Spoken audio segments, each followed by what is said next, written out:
Bueno, entonces vamos a abrir el examen. La parte que corresponde a la teoría especial de la relatividad. Hay algo de inducción acá también. Hay algo de inducción, pero es lo que habíamos ya visto en el taller, ¿cierto? Entonces no es nada nuevo. Muy bien. Entonces vamos a comenzar con el primer problema. Si nosotros contamos los puntos, en este parcial, la suma de los puntos da 5. Entonces, punto 5 más punto 5 1.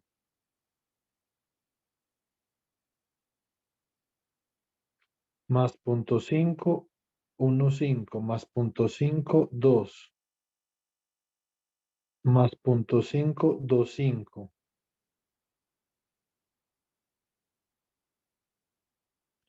más punto 5 3 más punto 5 3 5.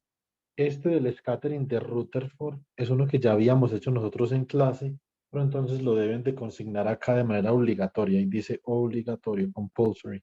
Lo deben de consignar como lo habíamos hecho en clase. En este taller no tiene valor, pero entonces esto es un trabajo de taller, entonces lo debemos de consignar acá. Es obligatorio para poder ser calificado el parcial. Y este que fue el que hicimos en el taller es el más importante, 1.5. Listo. Bueno, muy bien.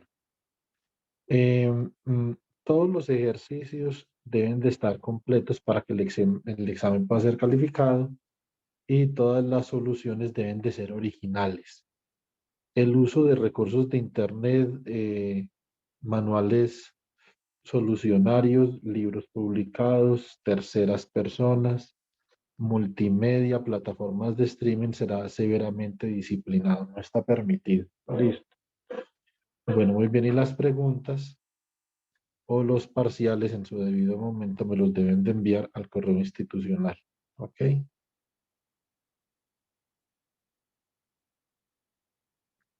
Bueno, muy bien. No podemos bajar la guardia porque son muchos ejercicios. Y recuerden que esta solamente es la mitad del parcial.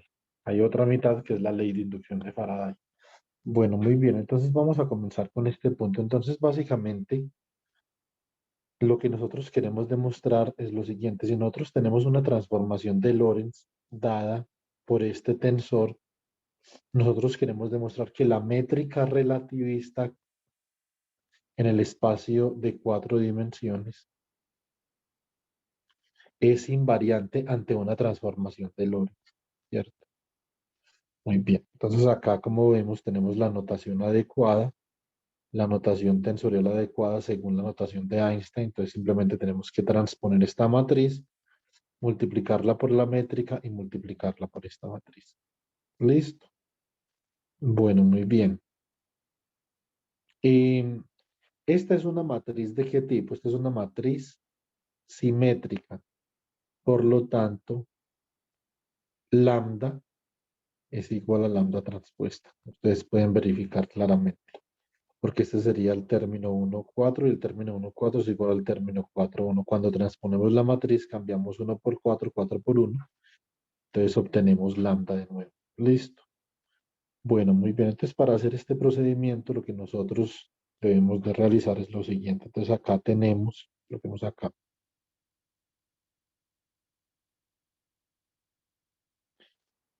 problema 1. Listo.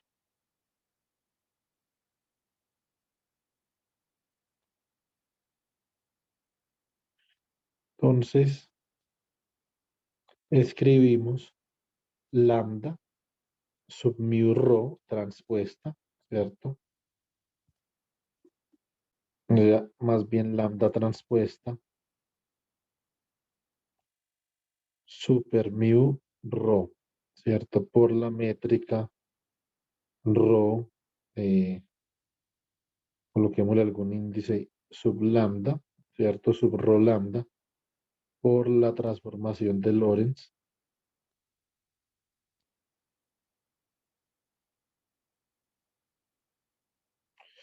Esta sería super lambda sub nu. Esto debería ser G sub mu nu. Listo, bueno, muy bien. Reemplazamos las representaciones matriciales y esto nos debe de dar gamma 0, 0 menos gamma por beta 0, 1, 0, 0, 0, 0, 1, 0 menos gamma por beta 0, 0, gamma que multiplica menos 1, 0, 0, 0, 0, 1, 0, 0, 0, 0, 1, 0, 0, 0, 0, 1. Y acá entonces multiplicamos por gamma 0, 0 menos gamma beta 0, 1, 0, 0, 0, 0, 1, 0 menos gamma beta 0, 0 gamma. ¿Cierto? Bueno, muy bien. Entonces acá lo que tenemos que hacer es simplemente, esto es una multiplicación de matrices. Y esta multiplicación de matrices ustedes deben de verificar que es menos 1, 0, 0, 0, 0, 1, 0, 0, 0, 0, 1, 0, 0, 0, 0, 1. Listo. Bueno, muy bien. Este sería el punto 1. Esto es una vaina pues supremamente sencilla. Bueno, pero igual tenemos alguna pregunta alrededor de este punto.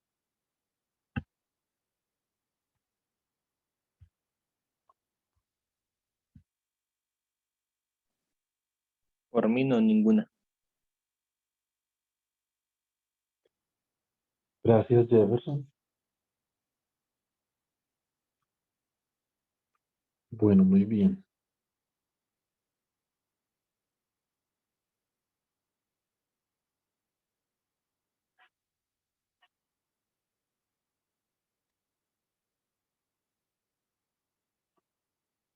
Listo, entonces continuemos, vámonos para el segundo punto.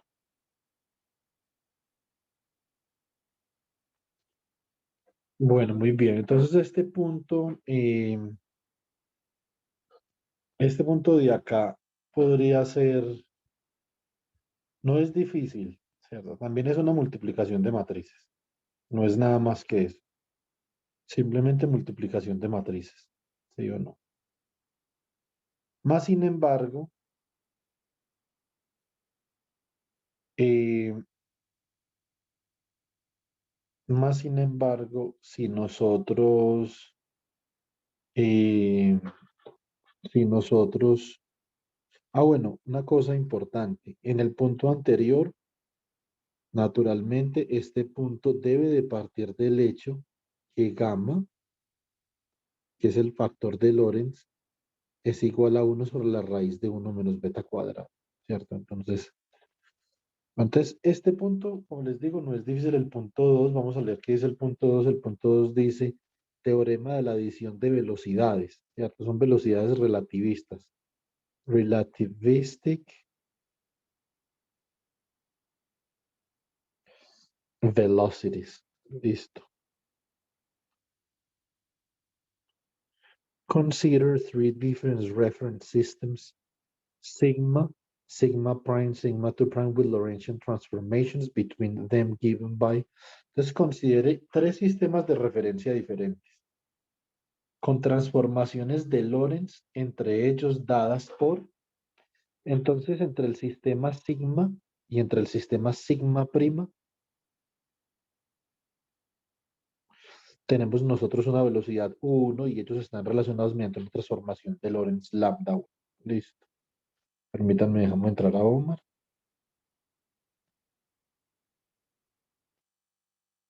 Muy bien. Ahora, entre el sistema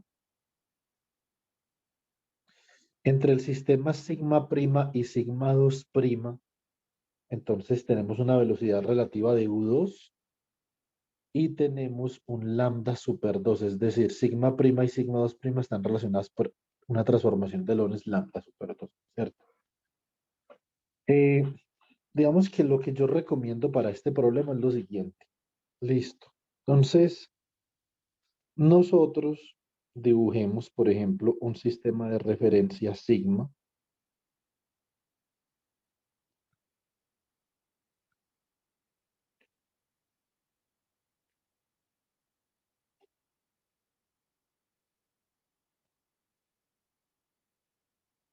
Entonces acá vamos a tener nosotros, esto sería Z, esto sería X y esto sería Y, ¿cierto? Acá vamos a tener otro sistema de referencia. Este sistema de referencia de acá será el sistema de referencia sigma prima.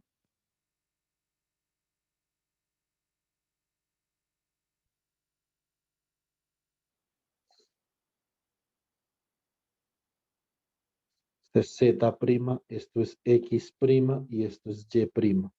Listo. Muy bien. Entre estos dos sistemas de referencia existe una velocidad relativa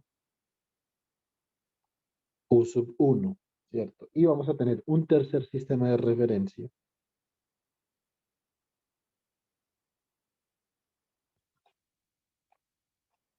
que sería sigma 2 prima.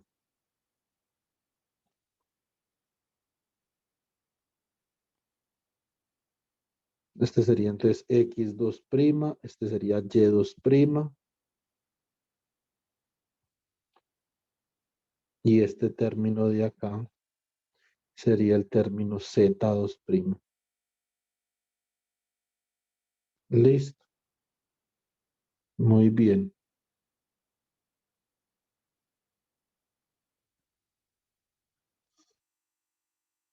Entre sigma prima y sigma 2 prima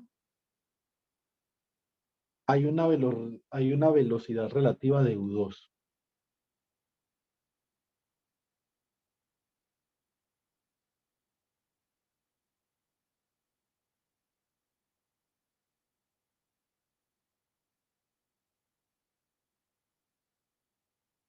Listo.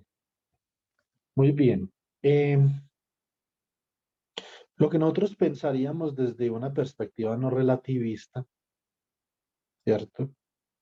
Desde una perspectiva no relativista, lo que nosotros pensaríamos es que estas velocidades, la velocidad entre el sistema de referencia sigma y sigma 2 prima, simplemente es U1 más U2, ¿cierto? Eso es lo que uno pensaría. El problema con esa afirmación es la siguiente, que si U1, por ejemplo, fuera la velocidad de la luz y U2 fuera la velocidad de la luz, eso significa que la velocidad relativa entre eh, 1 y 2, que sería, por ejemplo, U3, sería igual a U1 más U2, y esto sería dos veces la velocidad de la luz, lo que no es posible porque esto viola uno de los postulados de la teoría especial de la relatividad, que no hay absolutamente ningún objeto que se esté moviendo a velocidades superiores a la velocidad de la luz, ¿cierto? Entonces, siendo la velocidad de la luz la velocidad límite, pues no estamos hablando de velocidad de fotones. No, no desde esa perspectiva, sino simplemente C como una cantidad límite. Listo. Entonces, naturalmente nosotros no podemos sumar estas velocidades de una manera galileana, ¿cierto? Entonces tenemos que pensar en otra cosa. Entonces, como nosotros sabemos que entre, entre este punto de acá, X, Y, Z, por ejemplo, y entre este punto de acá,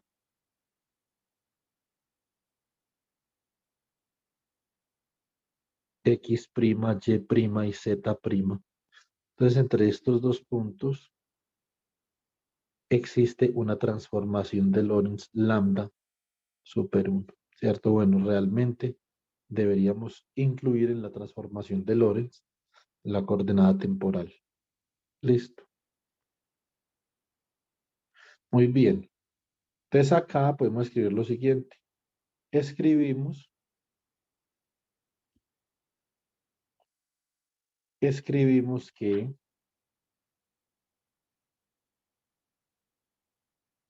el vector CT' X', Y', Z'.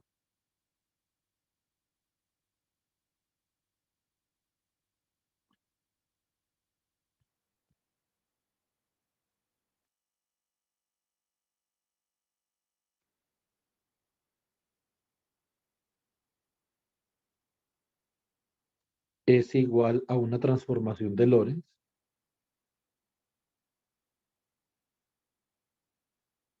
Lo voy a llamar acá, entonces esto sería gamma 1, esto sería 0, 0, menos gamma 1 por beta 1, 0, 1, 0, 0, 0, 0, 1, 0, menos gamma 1 por beta 1, 0, 0, gamma 1.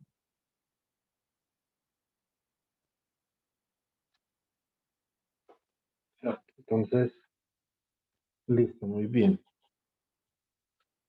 Ahora vamos a hacer lo siguiente. Entonces, multiplicamos acá por el vector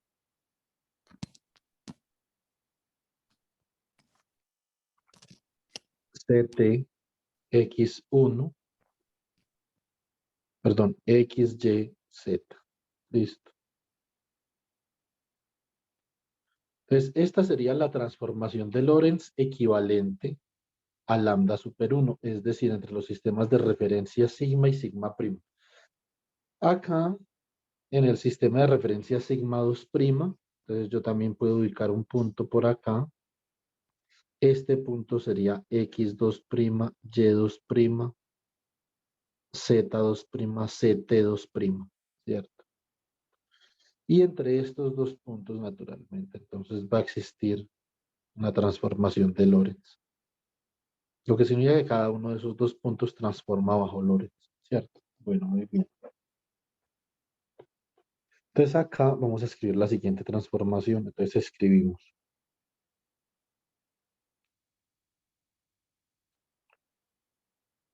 CT2 prima,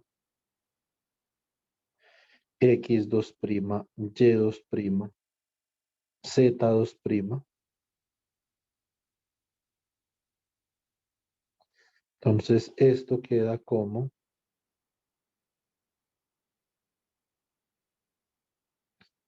una transformación gamma 2, 0, 0, menos gamma 2, beta 2, ¿cierto? 0, 1,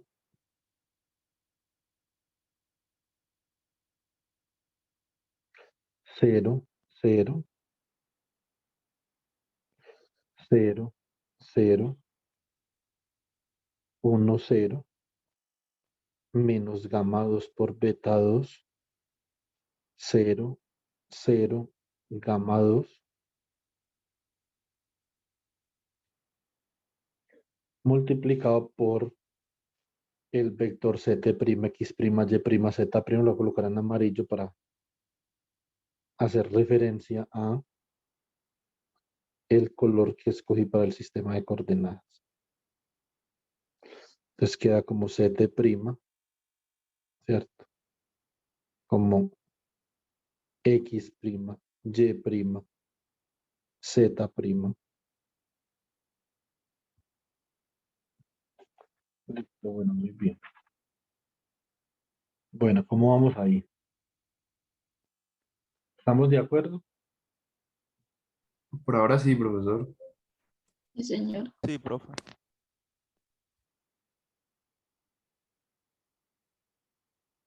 Bueno, muy bien. Entonces, ¿ahora qué hacemos? Entonces, naturalmente, bueno, hagamos una cosa. Para preservar, digamos, los colores de las convenciones, coloquemos este en amarillo. Listo. Y coloquemos este en verdecito.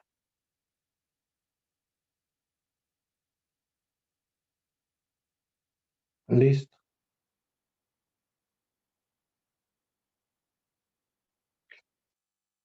Bueno, muy bien. ¿Qué vamos a hacer ahora? Entonces, bueno, y las transformaciones de Lorentz las habíamos hecho en blanco. Pues coloquemos esas matrices ahí en blanquito.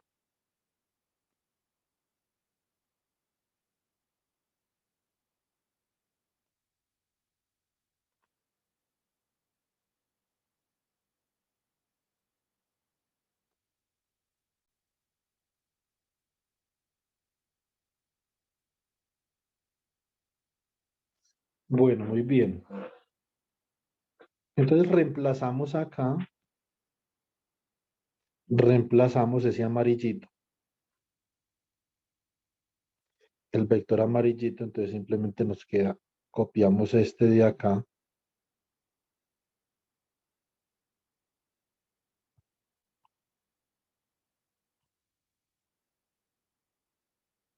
listo, copiamos este de acá,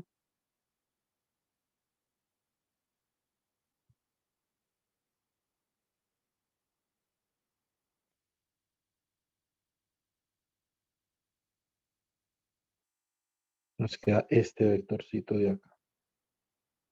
Entonces observen que esta sería como la transformación de Lorentz, miércoles, segundo.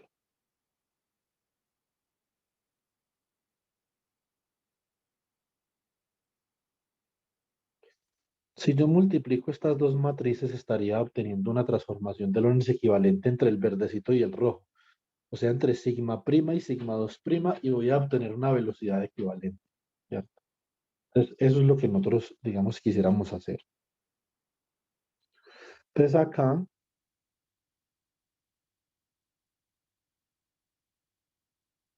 este producto de transformaciones de Lorentz, entonces yo lo voy a escribir como una transformación de Lorentz resultante. Esto es importante, porque si no, no habría una invarianza bajo Lorentz. Esto tiene que ser también una transformación de Lorentz, por lo que tiene que tener forma de transformación de Lorentz.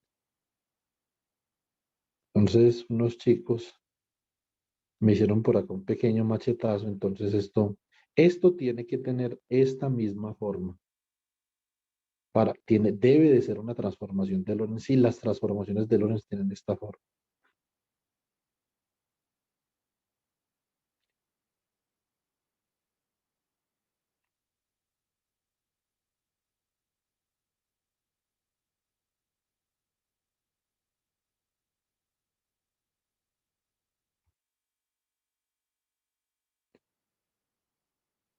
Listo. Bueno, muy bien. Eso significa que multiplicando estas dos matrices, que me imagino que eso lo pueden hacer ustedes relativamente bien, entonces ustedes deben de poder llegar a una forma equivalente, de forma tal que, por ejemplo, gamma 3 les va a quedar como una función de gamma 1, de gamma 2, de beta 1 y de beta 2. Pero recuerden que nosotros lo que queremos es queremos relacionar las velocidades, queremos relacionar la velocidad U1, la velocidad U2 con una velocidad U3 entre el sistema de referencia sigma y sigma 2 prima. Entonces digamos que esto no nos serviría. Entonces estamos buscando por una función F2 de forma tal que beta 3 quede como función de gamma 1, de gamma 2, de beta 1 y de beta 2. Entonces aquí podría relacionar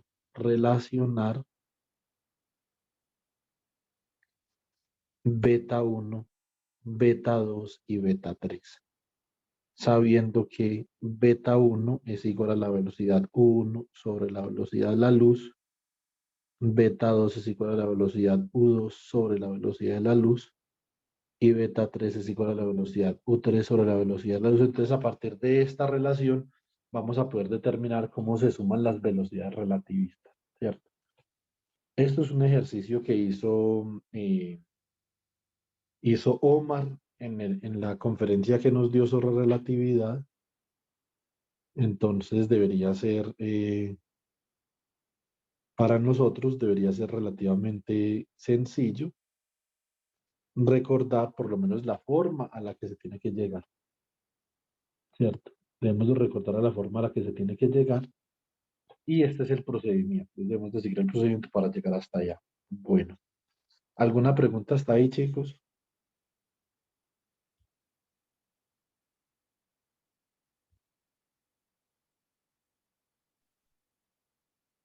Creo que no, profesor. No, profe. Bueno, muy bien.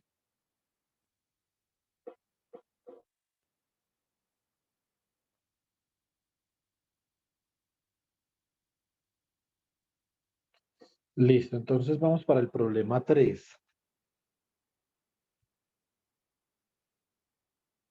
Entonces el problema 3 dice length contraction and time dilation, ¿cierto?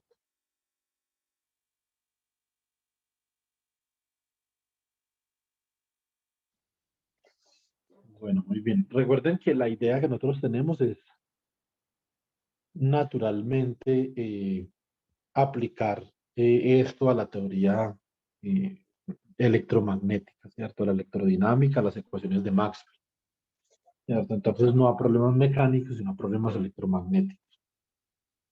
De hecho, yo no sé si ustedes recuerdan, había un problema que uno hacía cuando estaba estudiando electromagnetismo, era la fuerza. Yo sé que Lili lo vio porque Lili vio electromagnetismo conmigo, pero pues no sé ustedes, era la fuerza entre dos varillas, ¿sí o no? ¿Ustedes recuerdan ese problema? Que uno tenía dos varillas, etcétera, etcétera. Sí, profe. Entonces, ese problema, de hecho, nosotros podemos verificar que la ley de Coulomb es consistente con la teoría especial de la relatividad, simplemente con ese problema. Es algo bastante curioso, ¿cierto? Porque tan temprano como un curso de electromagnetismo, nosotros podemos ver la contracción de la longitud en el límite para altas velocidades. Entonces, por ejemplo, podríamos hacer como algo así. Entonces, tenemos dos varillas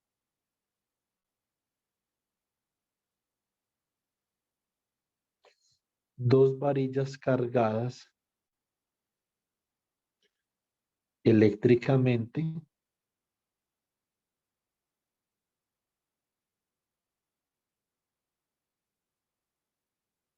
de manera uniforme.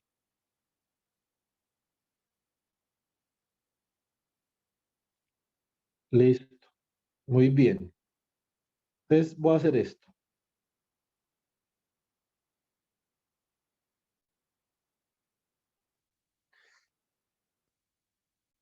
Estos problemas no son problemas sencillos. O sea, si uno está en el electromagnetismo, estos problemas son problemas que, digamos, van a suponer un reto importante para uno poderlos resolver. O sea, esto no se resuelve simplemente reemplazando uno sobre 4 pi epsilon sub 0 y carga uno y carga 2. O sea, acá hay que, digamos, elaborar, pero lo bonito de este tipo de problemas es la parte relativista. Eso a mí me parece muy chévere, ¿cierto? Entonces, vamos a revisar un poco la parte relativista que tiene este problema. Entonces, para eso, naturalmente, lo primero que tenemos que hacer es que primero debemos de llegar a una expresión para la fuerza. Y una vez nosotros tengamos la expresión para la fuerza, entonces vamos a considerar que una varilla se está moviendo a velocidades relativistas con respecto a la otra.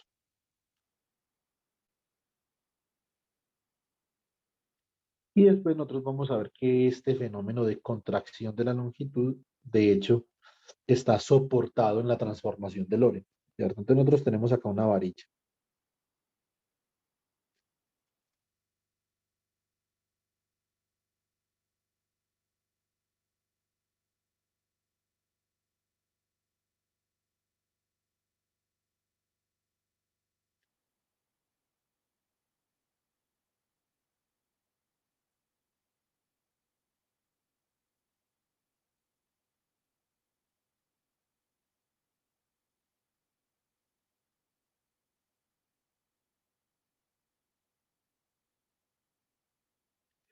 Muy bien, entonces esta es una varilla como las que hemos estudiado en el taller.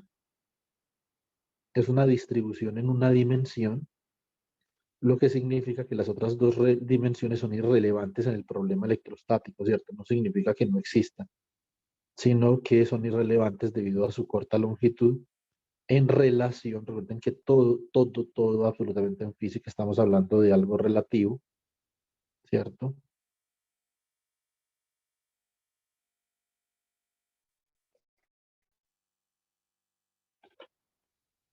Pues la longitud de esta varilla es de L. Esta varilla mide L unidades de longitud.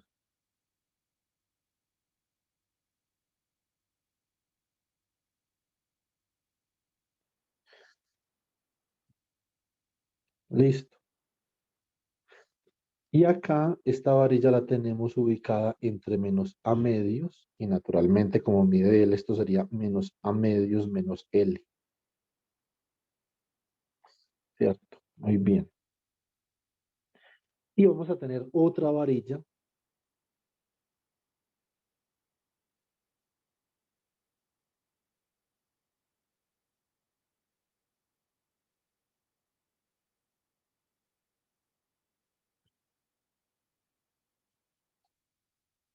por acá, también cargada eléctricamente. La carga eléctrica de esta varilla se distribuye igualmente de manera uniforme.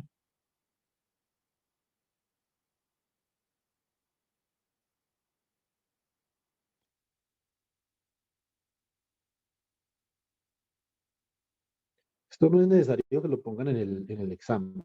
Naturalmente, esto es simplemente estoy tratando de motivar desde algo que nosotros ya debemos de conocer. Quiero motivar la contracción de la longitud. Aunque desde el punto de vista de la transformación de Lorentz, esto es relativamente sencillo. O sea, es muy fácil obtener la contracción de la longitud, ¿cierto? Más sin embargo, digamos, estudiar las implicaciones de la contracción de la longitud puede ser un poquito complicado. Lo mismo de la dilatación del tiempo, ¿cierto? Entonces, eso es lo que queremos hacer. Bueno, muy bien.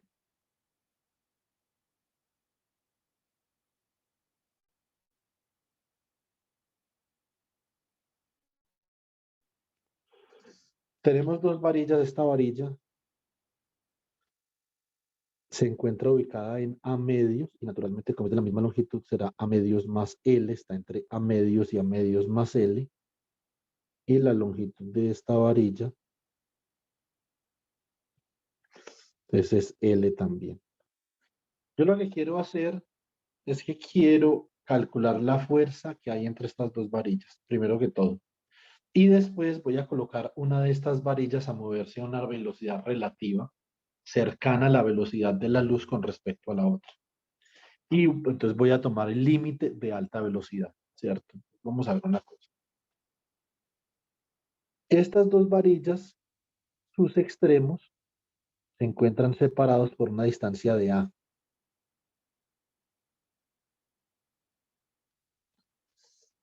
Listo. Punto importante. Entonces, si yo quiero calcular la fuerza que ejerce por la tercera ley de Newton, o no sé si es la primera o la tercera, ¿cierto? Entonces, que a toda acción equivale una opuesta, una acción en dirección contraria, ¿cierto? Entonces, igual a la acción que eh, se sintió en un primer lugar, ¿cierto? Entonces, mm, eso significa que la fuerza que ejerce esta varilla sobre esta otra es igual a la fuerza que ejerce la varilla azul sobre la verde, ¿cierto? Para toda acción hay una igual y opuesta reacción, ¿cierto? Entonces, partiendo de ese, partiendo de ese postulado de las leyes de Newton, lo que yo puedo hacer es sencillamente calcular la fuerza que ejerce la varilla verde sobre la varilla azul. No tengo que hacer absolutamente nada más. ¿Sí o no? Bueno, para eso, entonces lo que nosotros vamos a hacer es que vamos a considerar el siguiente diagrama. O sea, voy a replicar este diagrama que tengo acá. De hecho,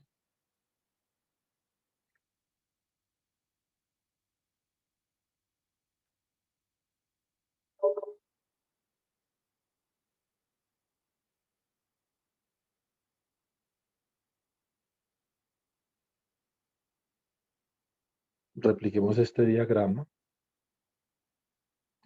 pero vamos a eliminar la varilla en el lado derecho.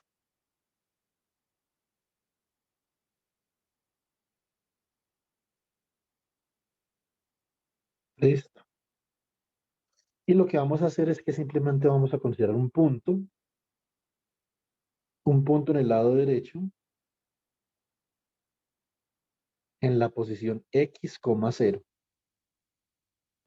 Y vamos a evaluar el campo eléctrico producido por esta distribución de carga en el lado izquierdo sobre ese punto. Entonces, para eso consideramos acá un diferencial de carga. Esto sería un diferencial de longitud de x', que contiene un diferencial de carga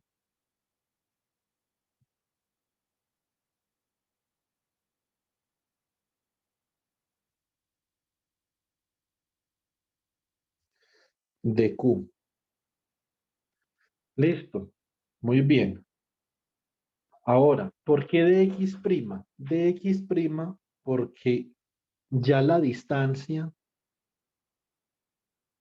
del origen al punto en rojo es x. Entonces yo no puedo volver a llamar, por ejemplo, esta distancia de un origen por acá hipotético al diferencial de carga, no la puedo llamar x también, entonces tendría que llamarla de otra forma, x'. Entonces, para ello, lo que yo estoy haciendo es que estoy considerando un nuevo sistema de coordenadas. Considero por acá un nuevo sistema de coordenadas. Esto sería y', y esto acá sería x'. ¿Cierto? Bueno,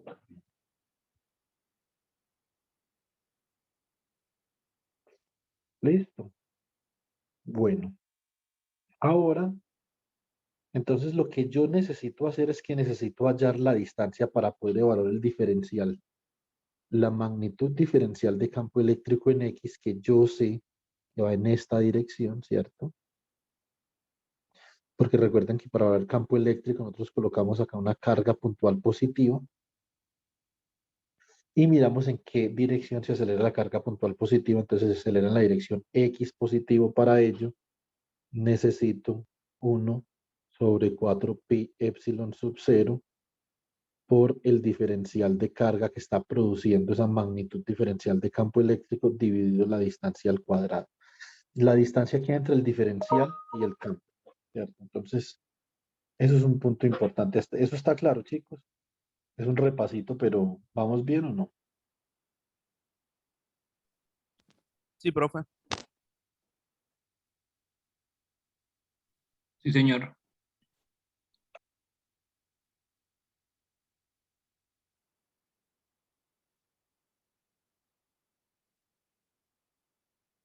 Bueno, muy bien.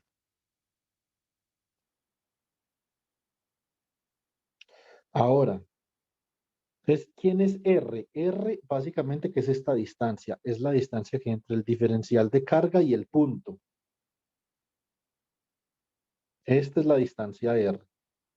Y lo que yo quiero hacer es expresar esa distancia R en términos de la distancia del origen de coordenadas alternativo al diferencial, ¿cierto? Bueno, entonces esto es relativamente sencillo. Vamos a ver. Entonces, x' más R, ustedes pueden verificar que si yo sumo x' más R es lo mismo que si yo sumara esta distancia L más esta distancia de aquí hasta acá sería A, perdón, esta distancia de aquí hasta acá sería A medios, esto sería L, esto sería A medios, y esta distancia de aquí hasta acá sería X. Listo. Por lo tanto, x' más R es igual a L más A medios más X, de donde yo puedo obtener que R como función de x' es L más A medios más X menos x'. ¿Cierto? Muy bien. Esto básicamente, el cálculo de ese campo eléctrico es un juego de distancias porque calcular las integrales, yo diría que el cálculo de las integrales es relativamente sencillo, ¿cierto? Muy bien. Entonces acá me queda que el diferencial de campo en dirección X, que es igual a 1 sobre 4pi epsilon sub 0. Entonces, eh, tenemos, esto sería el diferencial de carga sobre esa distancia al cuadrado, y reemplazo la distancia al cuadrado, esto queda como 1 sobre 4pi epsilon sub 0 por el diferencial de carga sobre L más A medios más X menos X prima al cuadrado. ¿Ya? Bueno, muy bien. Listo. Ahora, nosotros sabemos que el diferencial de carga de Q no es otra cosa que la densidad lineal de carga por el diferencial de longitud.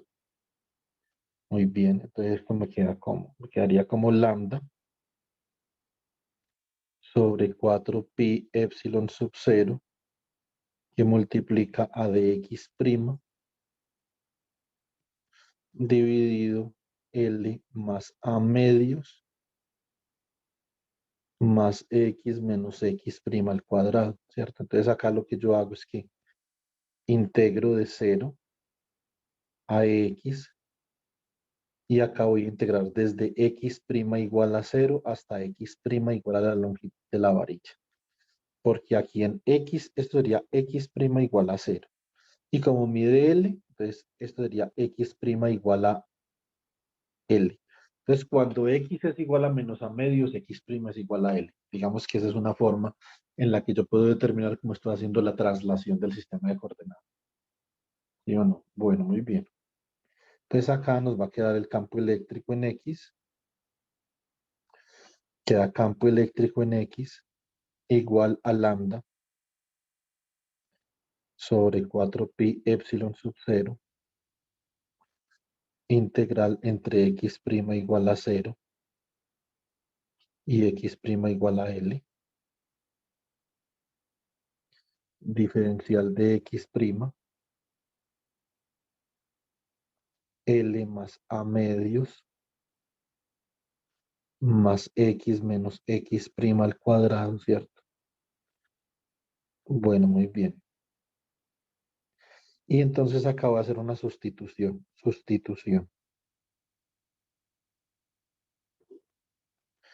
Hago U igual a L más A medios más X menos X', ¿cierto? Por lo tanto, cuando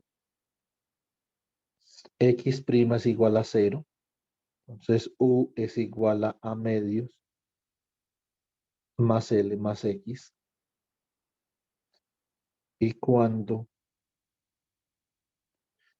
X' es igual a L, entonces U es igual a medios más X, ¿cierto? Bueno, muy bien. Así entonces el campo eléctrico, ¿cómo me va a quedar? Ah, bueno, acá naturalmente debo de imponer que el diferencial de U es igual a menos el diferencial de X'. Por lo tanto, X es igual a lambda sobre 4pi epsilon sub 0 por la integral entre U igual a medios más L más X y U igual a medios más X, ¿cierto? Acá queda como menos diferencial de U sobre U al cuadrado. ¿Listo? Bueno, bien. Entonces me queda como menos lambda sobre 4pi epsilon sub 0. Me queda la integral entre A medios más X más L y A medios más X de U a la menos 2, ¿cierto? Por el diferencial de U. O sea que esto me va a quedar como menos lambda sobre 4pi epsilon sub 0 que multiplica a U a la menos 2 más 1 sobre menos 2 más 1, ¿cierto? Evaluado entre a medios más x más l y a medios más x. Listo, muy bien. Entonces, esto es menos 1, se va con este menos 1 de acá. Y esto es u a la menos 1, o sea que esto queda como lambda sobre 4 pi epsilon sub 0 que multiplica a 1 sobre u. Esto quedaría como 1 sobre a medios más x menos 1 sobre a medios más x más l. Bueno, entonces, esto es lo que tenemos nosotros para el campo eléctrico. ¿Listo? Creo que hasta ahí está, podríamos decir que está bastante claro. ¿Vamos bien hasta ahí, chicos, o no? Sí, profe.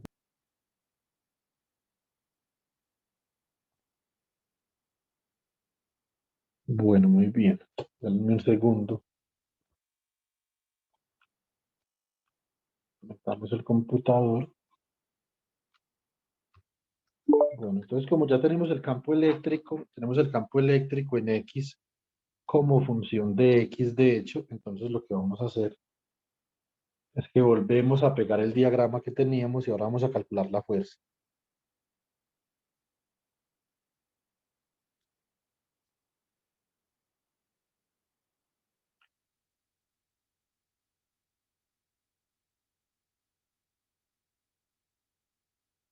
Listo, entonces ¿cómo vamos a calcular la fuerza acá?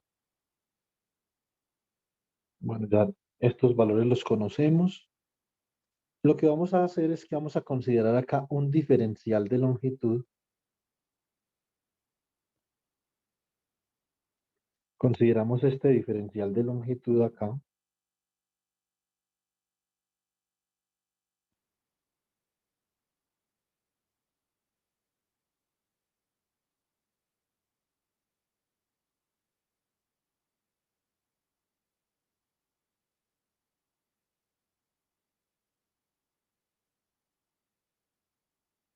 Listo.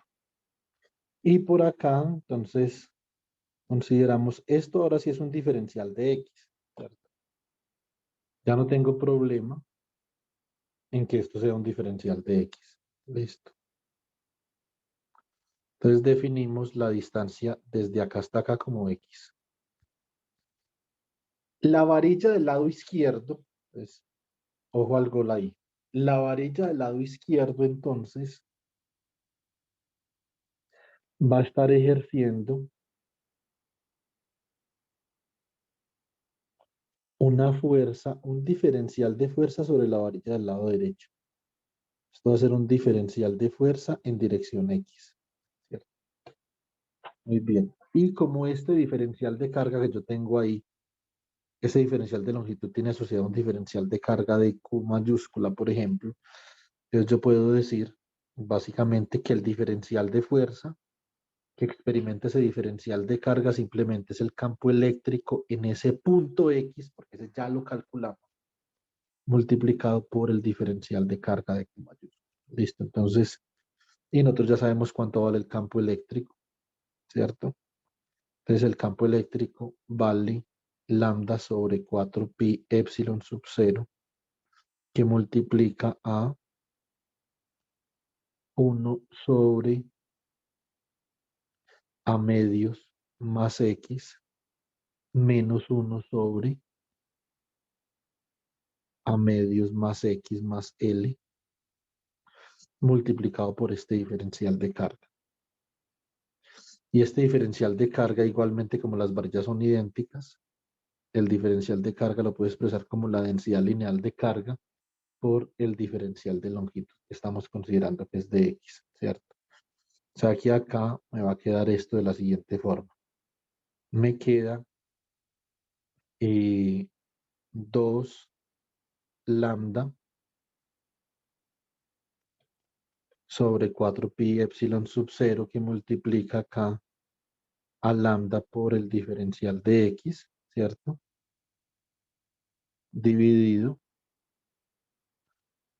a más 2x, porque por eso multipliqué por 2 arriba y abajo, menos lambda por el diferencial de x dividido a más 2x más 2L. Listo. Esta es la fuerza. Este es el diferencial de fuerza en dirección X. ¿Sí o no? O sea que esto es 2 lambda al cuadrado dividido 4 pi epsilon sub 0, que multiplica el diferencial de X sobre a más 2x menos el diferencial de X sobre a más 2x más 2L. Listo.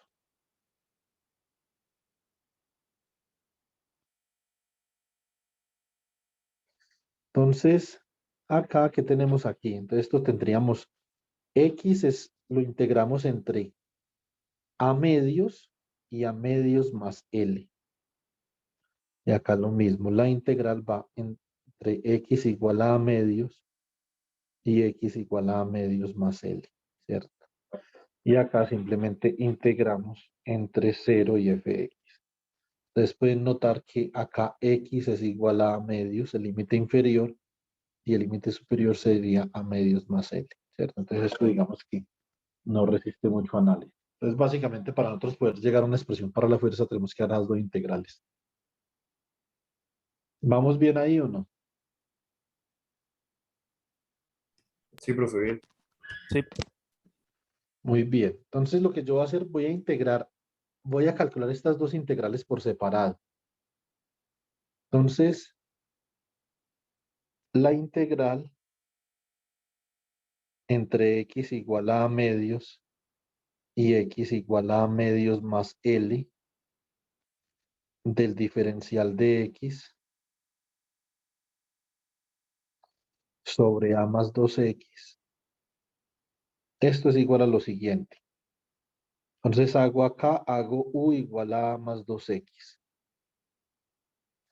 Du igual a 2dx. De donde obtengo que un medio de du es igual a dx, ¿cierto? Y para x igual a medios, u es igual a, si x es igual a medios, entonces u sería igual a 2a, ¿cierto?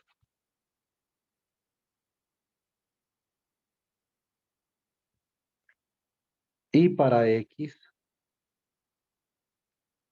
igual a medios más L, u sería igual a 2a más L, ¿cierto? A ver, esto sería 2a más 2L, perdón. Listo. Bueno, muy bien. Entonces 2x por a medios, eso da más a 2a y 2x, x es igual a L, sería 2L. Bueno, muy bien. O sea que esta integral acá quedaría de esta forma. Esto sería la integral entre u o un medio d de u sobre u desde u igual a 2a hasta u igual a 2a más 2L. Listo. Bueno, muy bien. O sea que esto es un medio del logaritmo natural de 2 factor de a más L dividido 2a. Se va este 2 con este 2 y esto queda como un medio del logaritmo natural de a más L sobre a.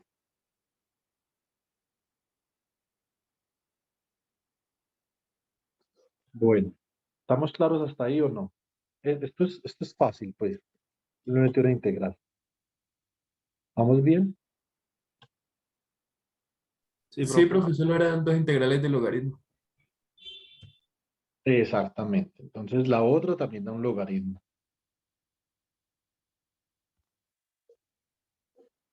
Entonces,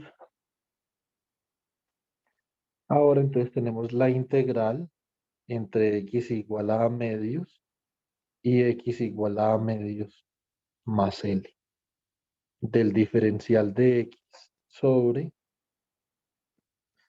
a más 2x más 2L. Está un poquito diferente porque este término acá es distinto. Entonces sería u igual a más 2x más 2L igual el de x es igual a 1/2 de du. ¿Cierto? Bueno, muy bien. Para x igual a medios, ¿cierto? U, entonces, ¿cómo queda u? U queda igual a 2a más 2L. Para x igual a medios más L, entonces u queda como 2a más 4L. ¿Sí o no? Bueno, muy bien. Profe, Dime. ese de U no es, ese de X no es, ¿cómo es que se llama esto? Sí, está bien, sí, sí, sí. Listo. Bueno, muy bien. O sea que esto queda como 1/2 de la integral entre u igual a 2a más 2L hasta u igual a 2a más 4L.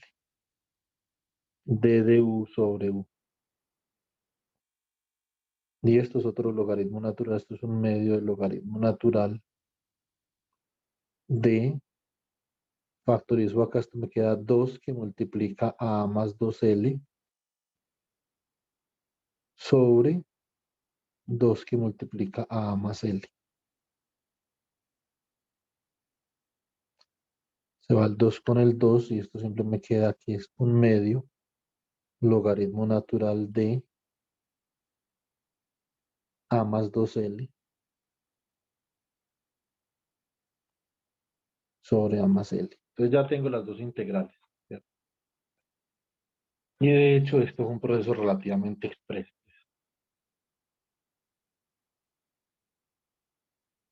Listo. Bueno, muy bien. Retomamos Fx. Entonces ahora la fuerza en X, ¿cómo me queda? Entonces la fuerza en X me quedaría como algo así.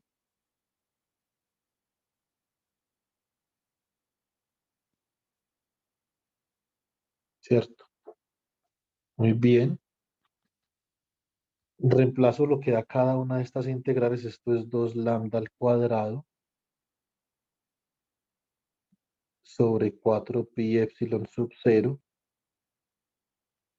que multiplica a eh, mm, que multiplica a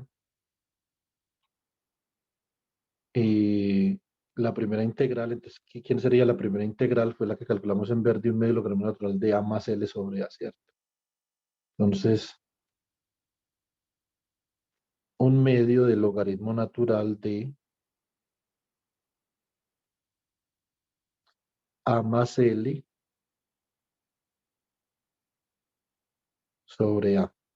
Y esta la calculamos en azul clarito. Sería menos 1/2 logaritmo natural de a más 2L sobre a más L.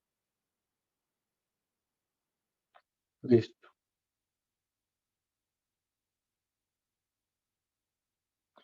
Muy bien, entonces estos 1/2 se van con este 2. Y esos logaritmos naturales, entonces nosotros los podemos factorizar. Esto me quedaría como lambda al cuadrado. Sí, los podemos, por las propiedades de los logaritmos, los podemos volver un factor. Yo sí decía, ese 2 que está ahí lo voy a eliminar con algo que aparezca más adelante, porque si no lo he eliminado todavía, es por algo. Exactamente. Eso es precisamente lo que íbamos a hacer. Entonces esto es a más L dividido entre a y esto es A más 2L.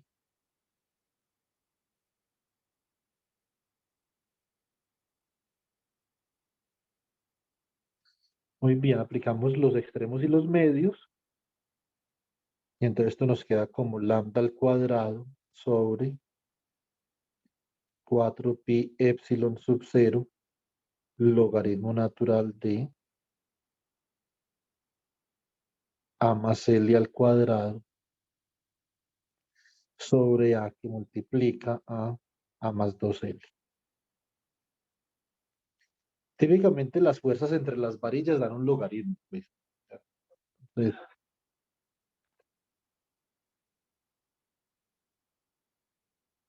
Fx, si yo reemplazo, recuerden que como lambda es igual a carga por unidad de longitud, carga total sobre longitud total, entonces aquí Fx me iría quedando como la carga al cuadrado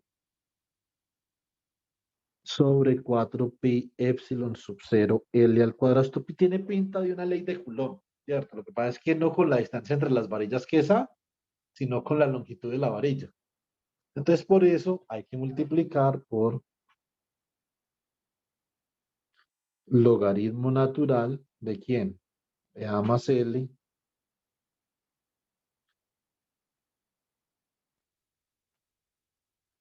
sobre A que multiplica a A más 2L. Listo, muy bien. Bueno, ahora es donde vamos a hacer el jueguito de la relatividad. Pónganme atención.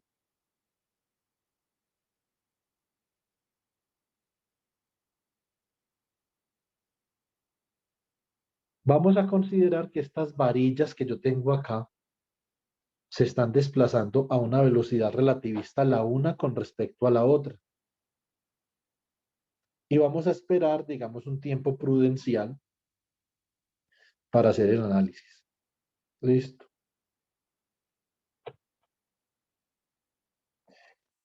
Velocidad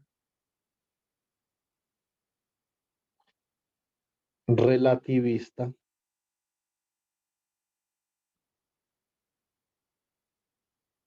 entre las varillas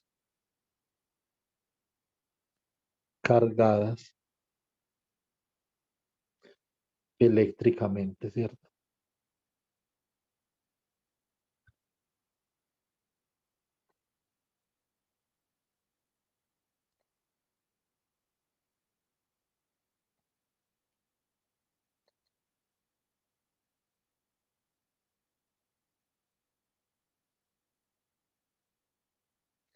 Muy bien.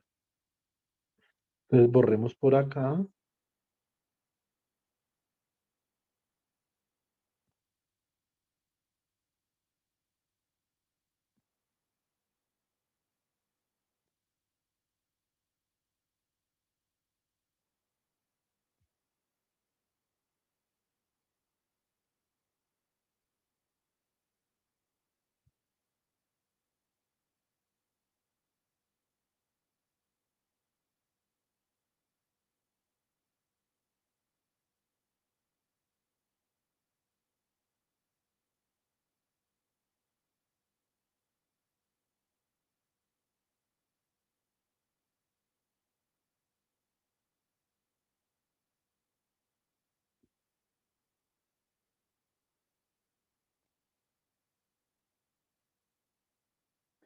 Estas varillas, a ver, esta varilla está experimentando una fuerza en esta dirección de magnitud Fx, ¿cierto? Supongamos que en el centro de masas de esta varilla hay un observador inercial.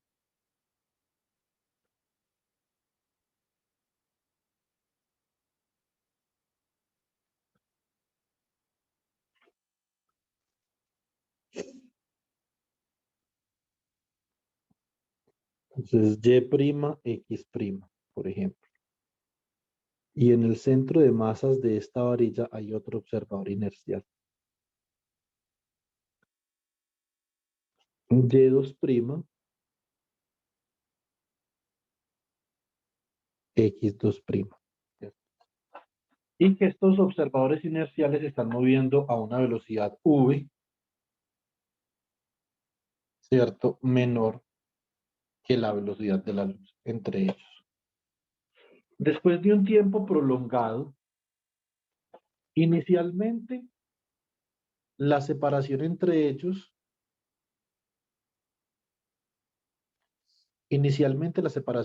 ellos, era de A. Después de determinado tiempo, la separación A', entonces va a ser igual a A más V por T, ¿cierto? Pero si V es una velocidad relativista, eso significa que después de un tiempo relativamente largo, la separación entre ellos, nosotros la podríamos hacer tender a infinito. ¿Estamos de acuerdo?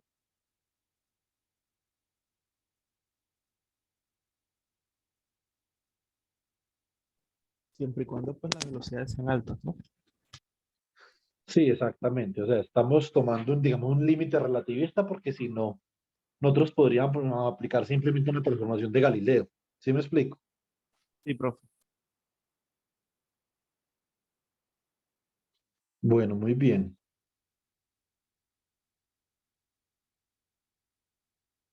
Entonces,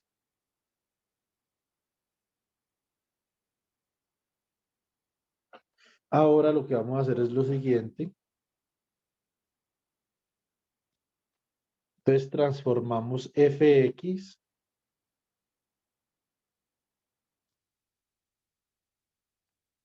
en fx'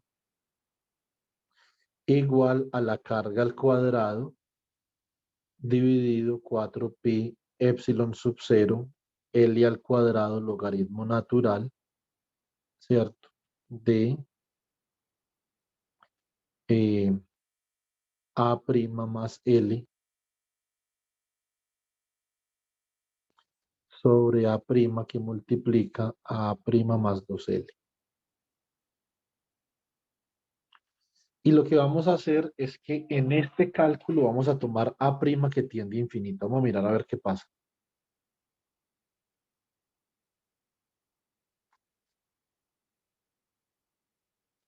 Porque naturalmente la separación entre las varillas, después de un tiempo relativamente prolongado, pues va a tender a ser a infinito, ¿cierto? Entonces, vamos a hacer una cosa. Entonces, esto me queda como límite cuando A'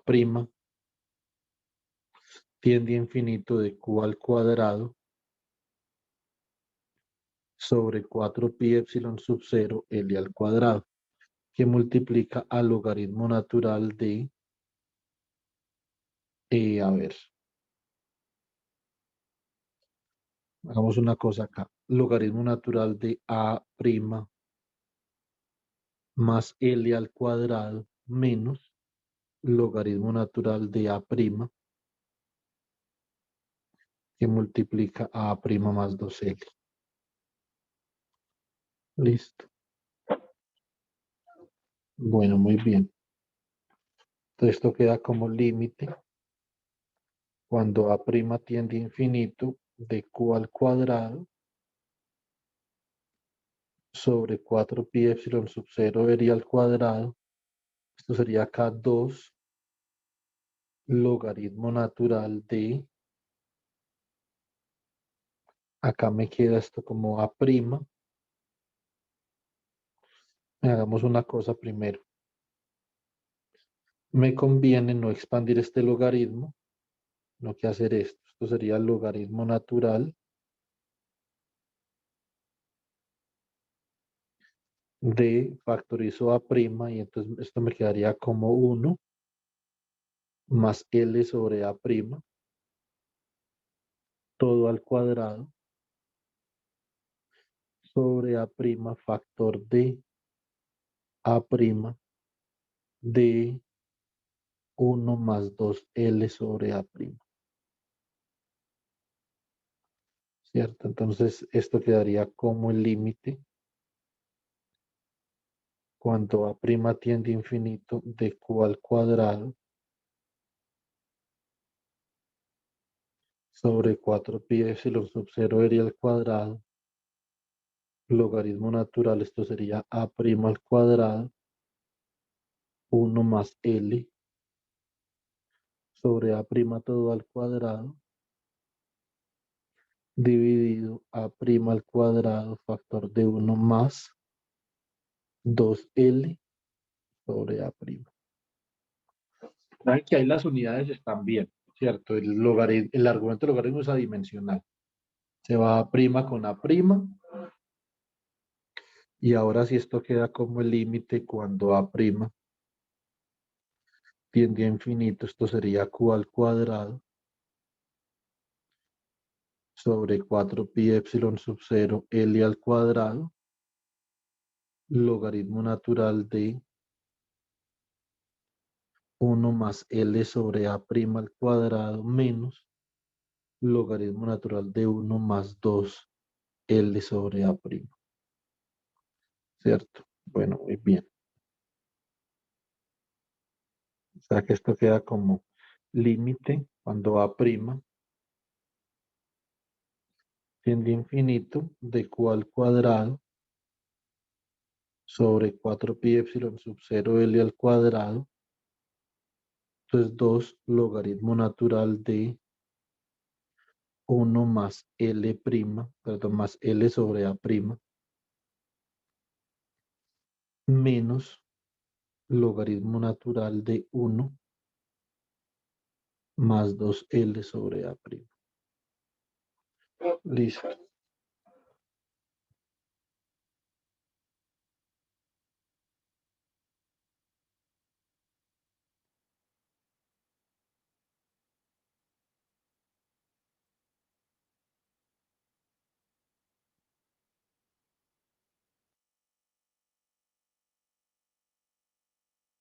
Bueno, muy bien.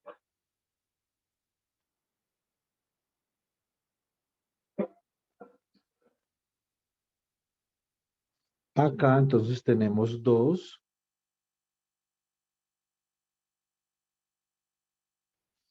Esto sería, recuerden la serie, entonces vamos a utilizar la serie de potencias, la serie de Taylor para el logaritmo natural de 1 más algo, ¿cierto? Esa es conocida. Vamos a utilizar los dos primeros términos. Listo. Como nosotros sabemos que L sobre A' es pequeño y naturalmente 2L sobre A' también, entonces esto es logaritmo natural de 1 más un número pequeño. Entonces esto quedaría acá como el argumento L sobre A', ¿cierto? Menos un medio del argumento al cuadrado.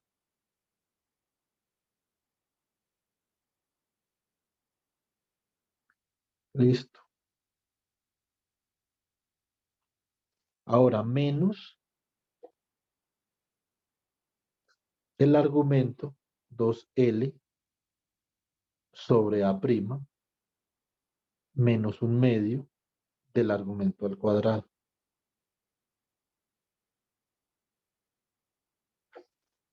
Naturalmente yo tendría que escribir esto acá como un aproximado, ¿cierto? Es aproximadamente igual a. Entonces esto sería límite cuando A' tiende a infinito. Bueno, ya digamos el límite, bueno, todavía no hemos tomado el límite. Sí o sí, ya tomamos el límite porque ya hicimos la expansión en Taylor, o sea que ya no tenemos que escribir eso. Entonces esto quedaría como q al cuadrado sobre 4pi epsilon sub 0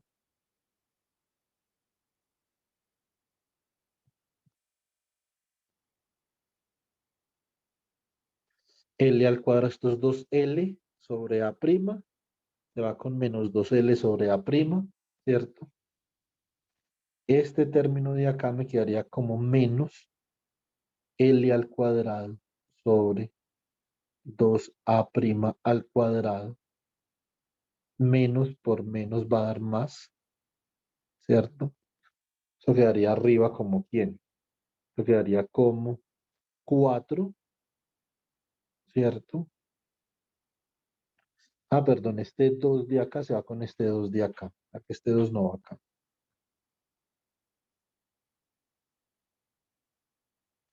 Y acá entonces esto quedaría como 4L cuadrado sobre 2A' cuadrado, pero 4 sobre 2 es 2, esto sería más 2L al cuadrado sobre A' al cuadrado. Dos Profe, L cuadrado menos L cuadrado da L cuadrado y profe, me se me va da... a anular esta vaina. Profe, se me va a anular esta vaina. ¿Cómo? Cuando estaba ese 2 y que se me va a anular esta vaina, esto no va aquí. No, no, no, yo no pienso así, Omar, ¿cómo se le ocurre? Los machetes de electrodinámica, no. No, va adelantado, usted va haciendo el cálculo por delante y dice, espérate, aquí hay un error porque este 2 no debe quedarme una unidad menos para que pueda quedarme positivo. Pero, ¿se cancela o no? Si está convencido que se cancela. Con el 2S sin el 1 medio S, sí. Así, claro, es que es el que yo cancelé. El otro es 2L sobre A' menos 2L sobre A'. No se va a hacer, hermano. Eso sí da hacer. Si ven por ahí algo raro, por favor me avisan. No nos podemos pasar nada raro por ahí.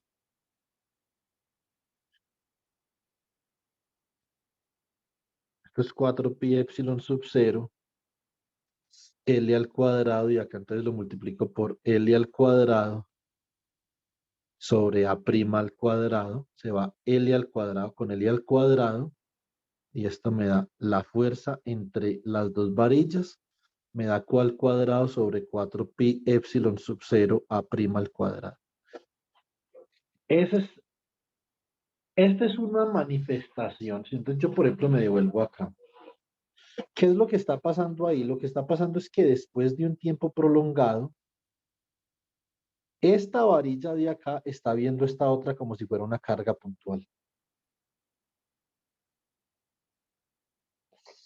Y esta varilla de acá está viendo esta otra como si fuera una carga puntual.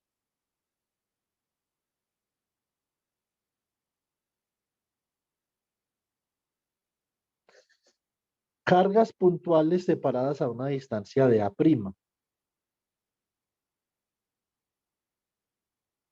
¿Cierto? Porque ¿cómo nos dio la fuerza? Fx' nos dio la carga al cuadrado, es decir, cada una de estas cargas tiene carga eléctrica de más Q, que es la misma carga de la varilla. Lo que pasa es que ahorita la longitud de la varilla se consumió en la carga, ¿cierto? Entonces se contrajo. Hay una contracción de longitud cuando esas varillas, después de un tiempo relativamente largo, la longitud se ha contraído y la varilla se ha convertido, ¿cuál será la palabra adecuada? La varilla se ha no comprimido porque, a ver, sí, la varilla se ha comprimido en forma de carga puntual, ¿cierto? Y eso Eso nosotros nosotros, podemos... profe, eso nos lo explicó a nosotros su tocayo, qué pena, tocayo no sé, el profe, ay, ¿cómo es que se llama? Eh, ay, el de la Universidad de Rusia, profe Electro, Ariel, el profe Ariel, nos los explicó en ese entonces, o sea, sin nosotros saber nada de eso, o sea, dice, ¿qué pasa si usted en vez de ver las dos varillas ahí cerquita, usted pone una distancia lo suficientemente lejana, lejana, lejana? ¿Qué va pasando con las varillas? Se van transformando con el tiempo en puntos, ¿no? Porque se van volviendo más pequeñas, y lo que usted va a ver va a ser dos cargas puntuales específicas. pues Recuerde que en ese sí, entonces no sabíamos nada de eso, ¿no? Sino que decía, bueno, analicen ustedes qué pasa con estas cargas cuando usted se va sí, alejando digamos que el unas de las otras. electromagnetismo, o sea, en electromagnetismo no es el lugar adecuado. Yo hago este cálculo en electromagnetismo, pero yo no digo que tengo dos sistemas de referencia, simplemente hago el cálculo, ¿cierto? Sí, y solamente toma un solo sistema, efectivamente, y lo dice, no, simple, aléjelas, aléjelas. Usted sabe que X puede tener Exactamente. cualquier valor. Ponga X lo Exactamente. suficientemente grande de tal manera que se vea. Póngalo lo suficientemente lejos O sea Ajá, que exacto. simplemente A tiende a infinito, pero aquí lo que estamos interesados en ver es que la ley de Coulomb, como yo partí de la ley de Coulomb para el campo eléctrico, la ley de Coulomb es perfectamente consistente con la contracción de Lorentz, Ujú. ¿cierto? Sí, profe. Entonces, digamos, ese es como el mensaje. Entonces, por ejemplo, yo coloco acá, entonces, transformación de Lorentz.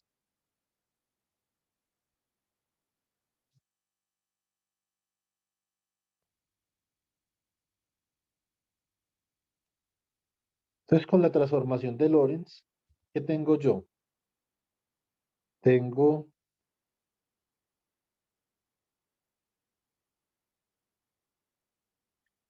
Ct', X', Y' y Z', ¿cierto?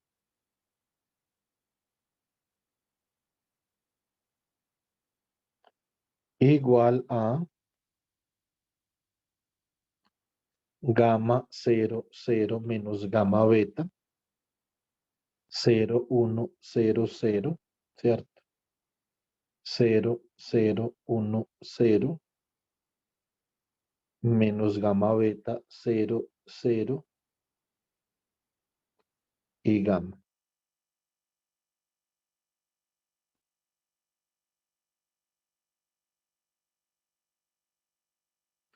Esto acá sería C por T, X, Y y Z.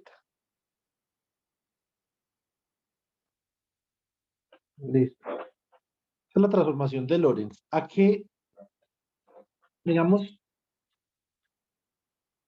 a qué le podría yo atribuir la contracción de la longitud? Entonces, por ejemplo, yo voy a considerar acá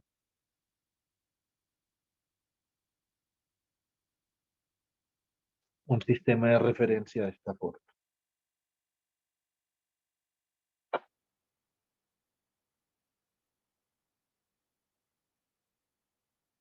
Listo. Entonces, esto es X, Y y Z. Y yo considero la varilla que estamos trabajando, la voy a considerar por acá, sí, ¿cierto? Para yo saber la longitud de la varilla, lo único que necesito saber es cuáles son, dónde están ubicados sus extremos. Una vez yo tenga la ubicación de los extremos de esa varilla, pues básicamente que yo puedo medir su longitud, ¿sí o no?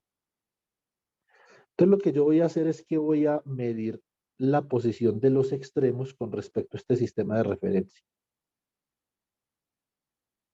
Listo. Entonces, por ejemplo,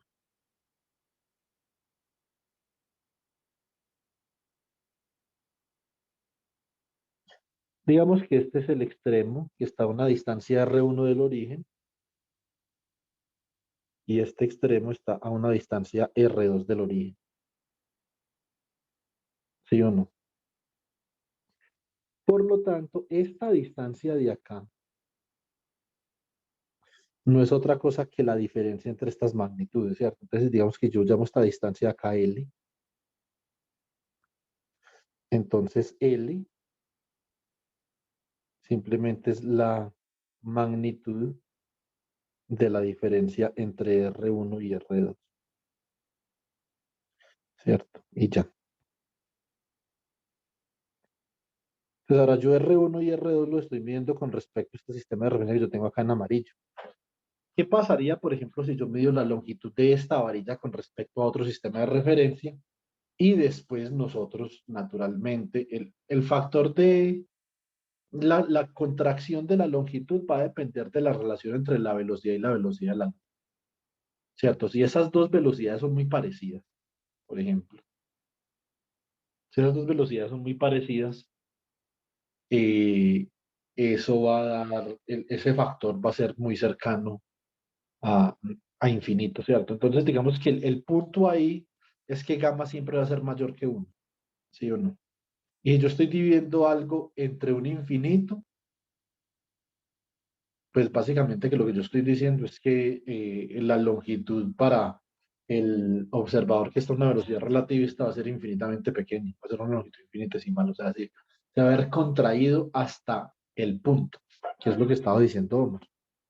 ¿cierto? Yo, pues, yo estoy seguro que Ariel, lo que quería decir Ariel, quería implicar que hay una relación relativista, ¿sí o no? Lo que pasa es que uno en el electromagnetismo, pues no lo va a decir de esa forma porque, pues, o sea, eso sería una locura, ¿sí o no? Entonces acá tenemos X', tenemos Y' y tenemos Z', y este observador de acá se está moviendo a una velocidad de V con respecto al observador en amarillo. Listo. Acá, este observador también va a medir, él quiere medir la longitud de esa varilla. Lo que necesita saber es cuál es la posición de cada extremo. Entonces, él mide acá R1' y acá mide R2', ¿cierto?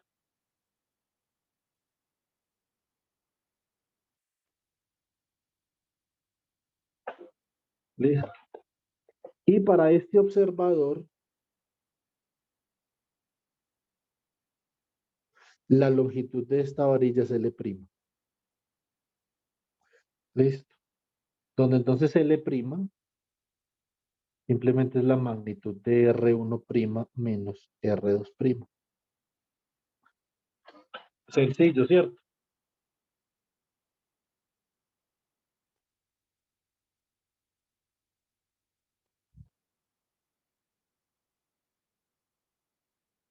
O sea, sí, pero no, profe. Ahora vamos a ver si L' es una longitud contraída o no. Digamos que eso es lo que hay que demostrar y que eso se puede obtener a partir de la transformación del oro. Eso es básicamente lo que nos están pidiendo ahí en el problema. ¿Sí o no? Bueno, muy bien. Entonces,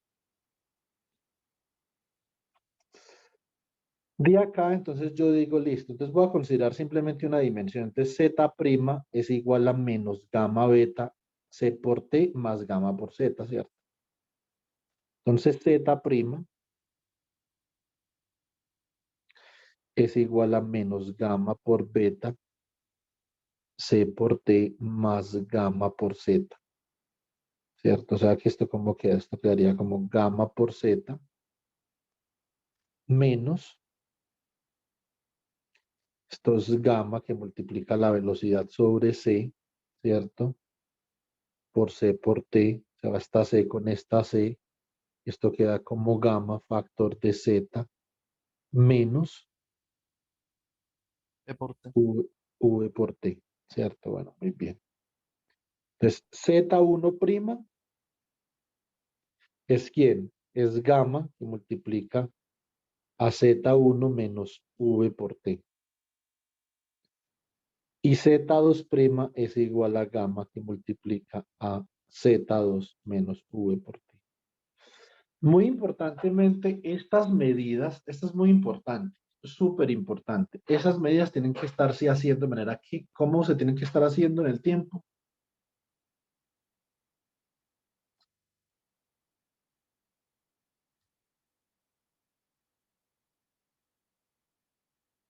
Si no, esto no funciona. Es un concepto fundamental de la teoría especial de la relatividad. Este es función de sí que, nosotros hablamos mucho de eso. Sí,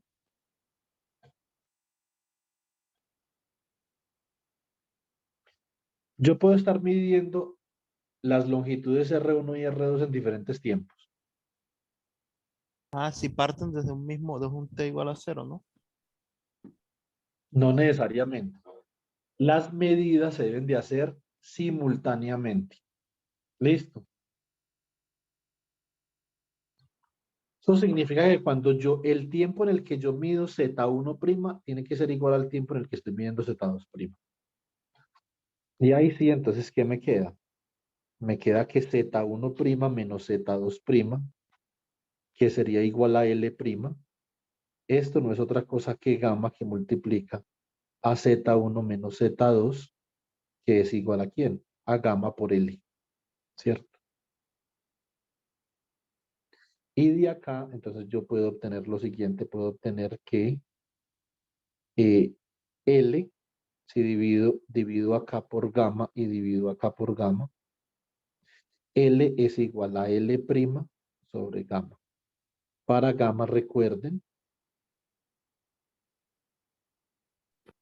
¿cómo es gamma? 1 sobre la raíz de... Mayor que 1, ¿sí o no? Ya. Entonces, en la medida que esta varilla, bueno, si la varilla va en esta velocidad, si no hay que hacer una transformación inversa ahí, ¿cierto? Si la velocidad tiene esta dirección. En la medida que la varilla se va alejando del observador en amarillo, digamos que ese es un observador sigma, en la medida que la varilla se va alejando del observador sigma, ¿cierto? A la misma velocidad se está alejando la varilla que el observador sigma primo, ¿sí o no? Entonces, por lo tanto, el observador sigma va a comenzar a percibir una longitud cada vez menor, ¿cierto? Y acá, entonces, se ve evidenciado el principio de la contracción de la longitud. Recuerden que hay una referencia importante que yo he mencionado varias veces durante el curso. A mí me gusta mucho para esto porque tienen los experimentos relativamente claros, que es Classical Mechanics.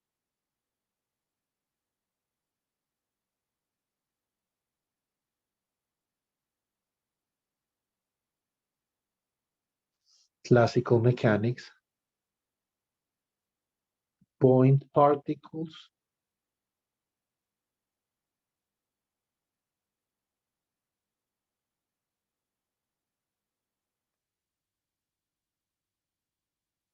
and a Special Theory of Relativity.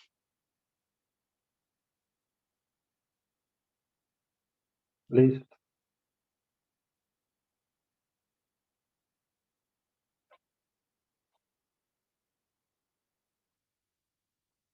Muy bien.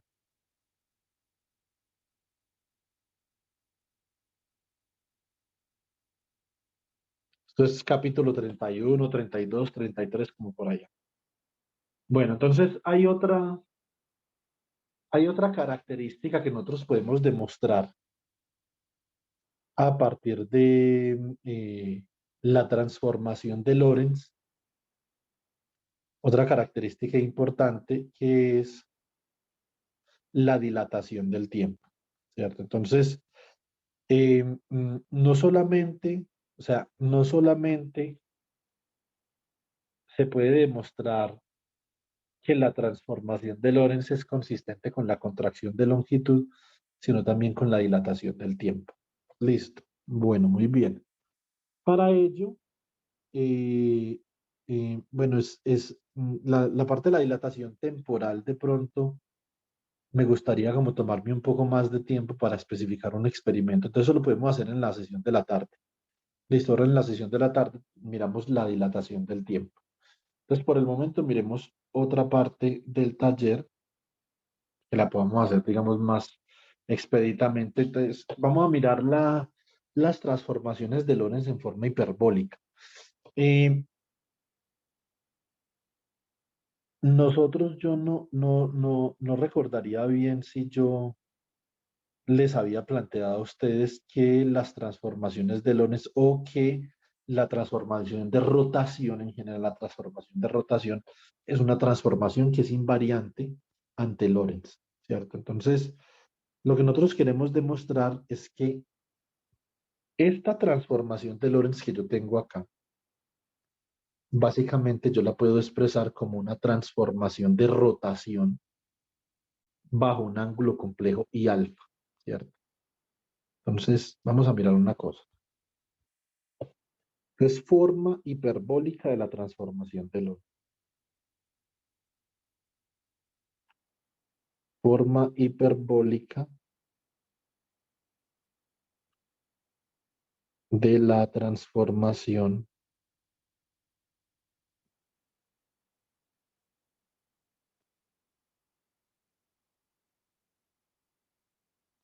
de Lorentz. Listo. Muy bien. Primero que todo, nosotros, por ejemplo, podríamos demostrar que una transformación de rotación es invariante ante Lorentz, ¿cierto? Y de hecho lo es, ¿cierto? Entonces, a ver, mm, Déjenme, yo pienso qué convención utilizar por acá, porque por ejemplo yo podría estar rotando, esto sería yo rotar alrededor de x1, tengo x0, ¿cierto? Entonces puedo definir x sub 0, lo puedo definir como c por t, y por lo tanto x sub 0 prima también lo puedo definir como c por t prima. Listo. Entonces consideremos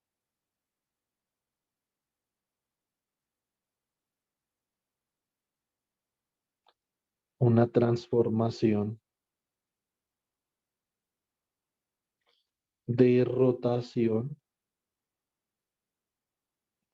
Consideremos una transformación de rotación alrededor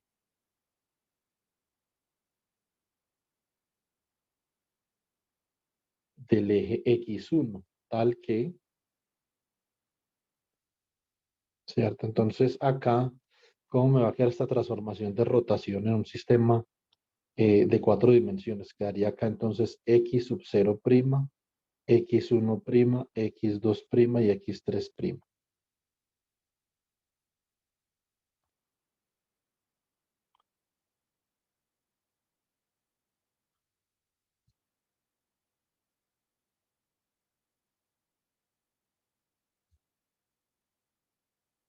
Listo. Bueno, muy bien. Entonces, X sub 0 prima, X es igual a X sub 0, ¿cierto? Ahí no estamos cambiando nada en el tiempo. Si estamos rotando con respecto al eje X1, entonces X1 es igual a X1 prima, entonces tampoco estamos cambiando nada. El cambio sería en relación a las coordenadas X2 y X2 prima, X3 y X3 prima, ese sería el cambio.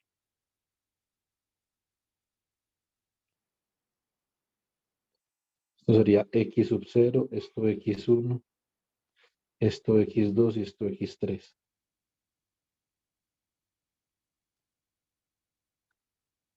¿Cierto? Bueno, muy bien. Ahora, si yo estuviera rotando, por ejemplo, alrededor del eje Z, que sería X3, pues entonces esta matriz sería ligeramente diferente. Y esa también podría ser otra. Entonces yo podría rotar con respecto a X3 para que esta matriz, digamos, nos quede algo parecida a lo que nos quedaría una transformación de Lorentz. Entonces, por ejemplo, podemos decir que esto sería 0, 1, 0, 0. Y entonces cambiaríamos X1', X2', X1, X2 entre X1', X2', y X1 y X2 habría una relación de transformación de rotación, como las que nosotros conocemos. Entonces, X1' sería igual a X1 coseno de teta más X2 seno de teta, ¿cierto? Y X2' sería igual a menos seno de teta por X1 más coseno de teta por X2. Listo. Lo que nosotros queremos es estar completamente convencidos de que esto se puede convertir en una transformación de Lorentz, ¿cierto? Y de hecho se puede convertir en una transformación de Lorentz si teta fuera complejo, ¿cierto? Perdón, acá sería coseno de teta,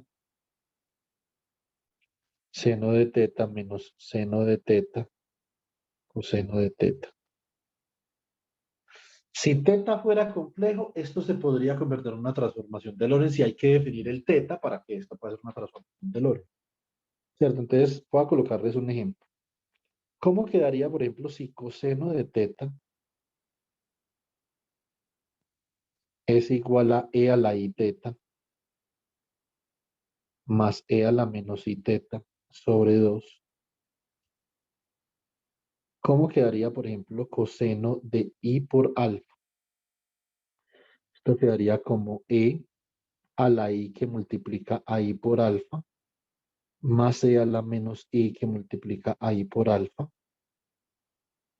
sobre 2. Y esto queda como e a la menos alfa el primero y e a la más alfa el segundo. O sea que esto queda como e a la alfa, ¿cierto? Más e a la menos alfa sobre 2.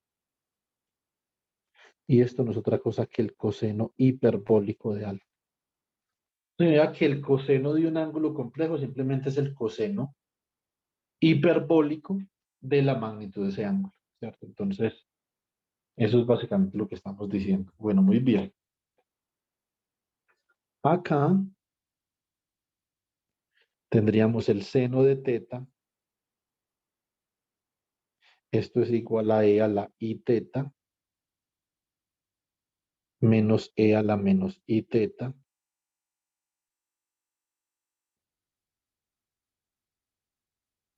sobre 2i. Listo. Entonces,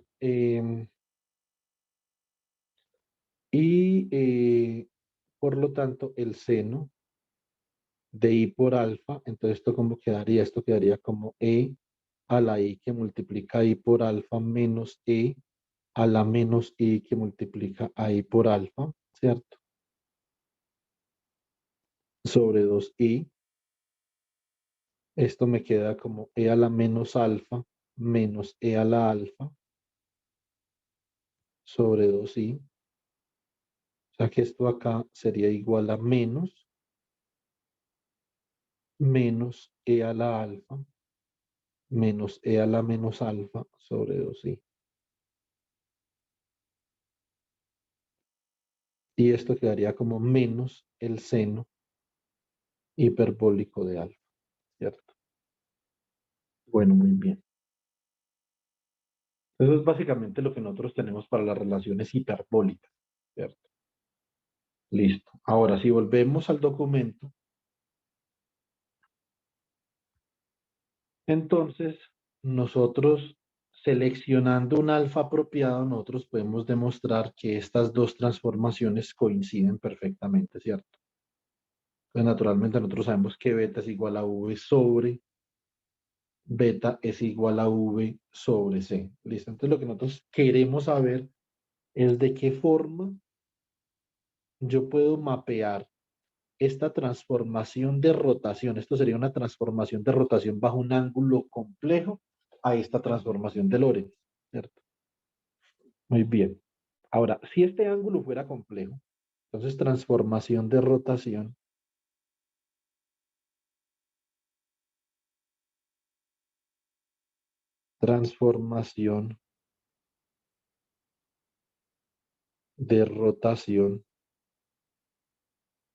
en un ángulo complejo.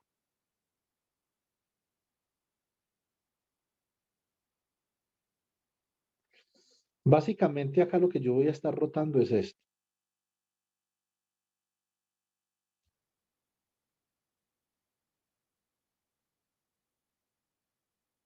Como la transformación de Lorentz es entre X y T,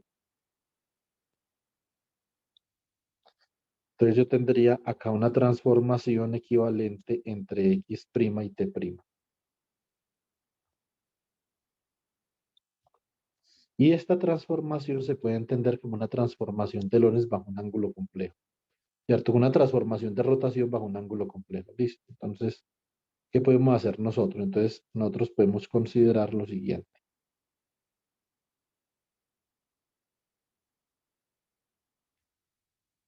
Tengo acá, por ejemplo, CT, tengo X1, X2 y X3.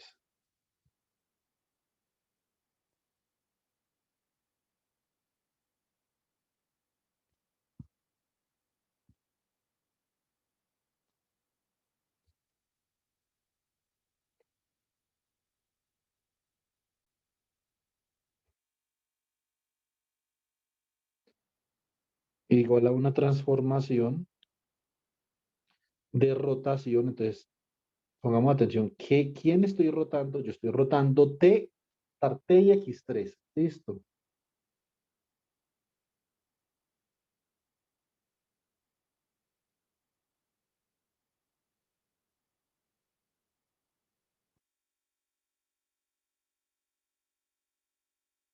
Muy bien.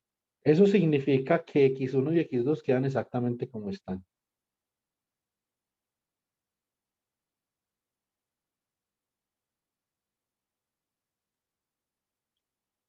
Pero acá entonces yo voy a tener un menos seno de teta. Acá tengo seno de teta, ¿cierto? 0, 0, coseno de teta. Y acá voy a tener un coseno de teta. Y acá 0 y 0, ¿cierto? Ahora, si nosotros reemplazamos teta como i alfa, esto nos va a quedar como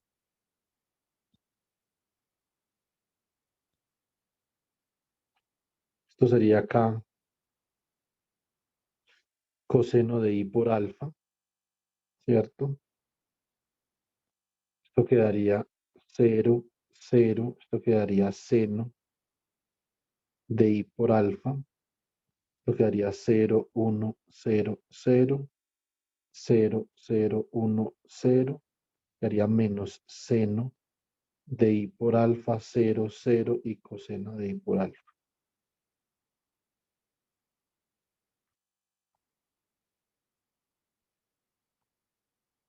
Acá, entonces esto quedaría como C, T', X1', X2' y X3'.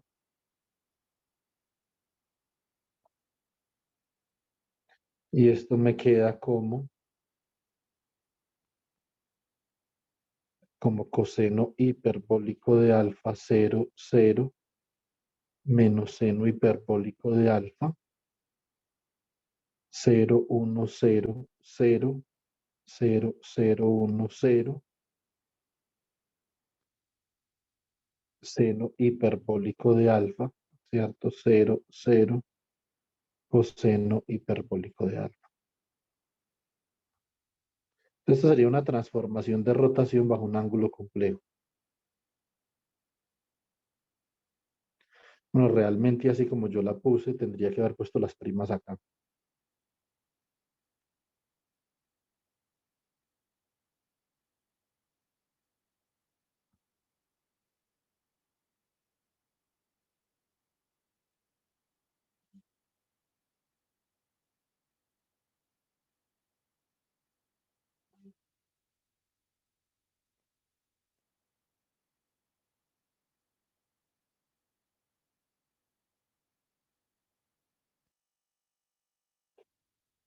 Listo. Bueno, muy bien.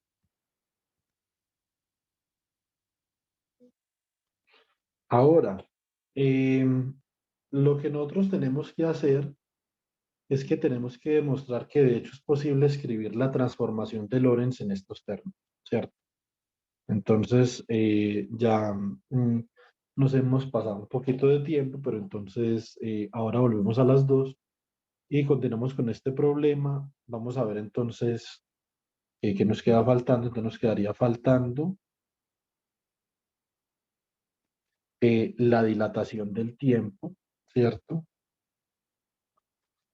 Y la invarianza de la ecuación de onda. Vamos a ver la invarianza de la ecuación de onda y entonces ya después tenemos que mirar la cinemática relativista, el efecto Compton, que es un efecto relativista, el problema de scattering ya lo vimos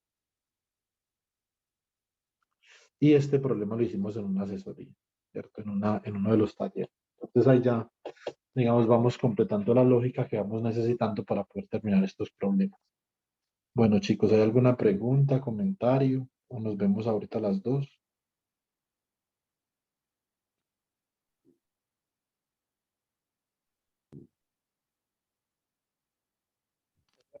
Bueno, No le escuché a ninguno de los dos de los que habló. se Ni a fueron, Olma, ni... se fueron. Ah, No, que está interesante el taller, profe.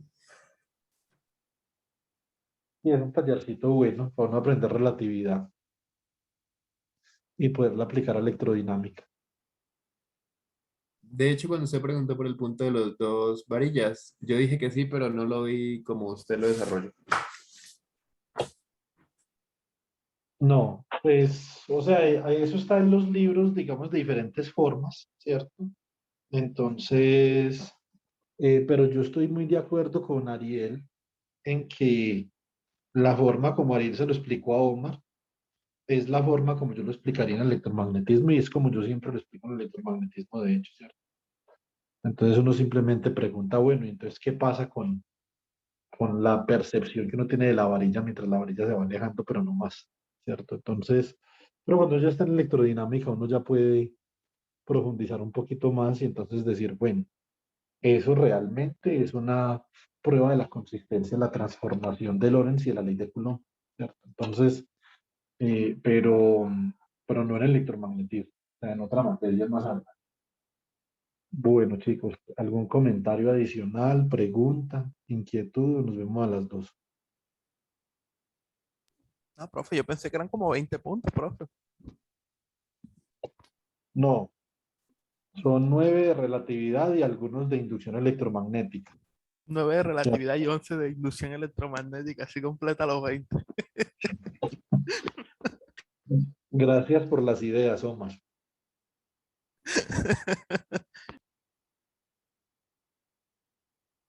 Estoy seguro que los compañeros aprecian mucho su... Total, profe. Menos mal ya los métodos de evaluación han cambiado y se pueden evaluar a las personas de diferente forma, ¿no? No, no se puede. Tiene que ser igual. O sea, los métodos de evaluación deberían ser diferentes, porque todos somos diferentes, aprendemos diferentes, ¿cierto? Pero pues eso en Colombia todavía no está, yo estoy averiguando, es complicado, ¿cierto? Entonces es un tema complicado porque, digamos, se supone que, o sea, todos deberían de tener la misma oportunidad, igual de oportunidades al acceso a la evaluación, ¿cierto? Eso está claro. Pero, por ejemplo, si uno le pone a una persona eh, un punto que esté más acorde con sus intereses y a otra persona un punto que esté más acorde con los intereses de la otra persona, eso es algo bueno y positivo para el proceso formativo. Ya habría que ver a ver cómo lo ve la universidad dentro del estamento regulatorio. Entonces, debería de ser así. De hecho, la evaluación debería tratar de individualizarse lo más que se pueda en pro de ayudar al proceso formativo del estudiante, ¿cierto? Ahí le Pues, abren otro proceso, profe, después. y pues, ¿quién sabe cómo se vea eso? Yo no entiendo. Por Porque esa eso, razón, a Omar debería dejarle los 20 puntos de nosotros menos, porque él quiere y está más interesado en más ejercicios. Posiblemente, ¿cierto? con esa Entonces, amistad de profe, ¿para qué enemigos quiere uno? ¿Para qué más quiere uno? no, pero si aprende más o más, es para aprender. De De todas formas, mentiras no es. nosotros, o sea, yo les digo una cosa, con lo que hemos trabajado ahorita en esta mañana, yo creo que ustedes ya, si se lo proponen, esta noche tienen esa vaina funcional, ¿sí o no? Entonces vea que no es tan difícil el taller, sino que tiene los conceptos, hay unos conceptos que hay que aplicar, pero el taller no es difícil. O sea, el punto más difícil lo hicimos nosotros en un taller que es el punto de la ley de Faraday, es el punto más difícil, ¿cierto? Y de pronto el segundo punto más difícil sería el punto de demostrar que bueno, y el otro punto difícil es el que tienen que consignar ahí que ya hicimos en una clase, que es el del scattering de router. Entonces, pero el otro punto difícil sería demostrar que la ecuación de onda es invariante entre la transformación de Lorentz, ¿cierto? Entonces, si ese lo hacemos ahorita, o por lo menos yo les indico cómo es que tienen que proceder. Entonces, no hay nada por qué asustarse, chicos. Está fácil, no está complicada la situación. Listo. Listo, profe.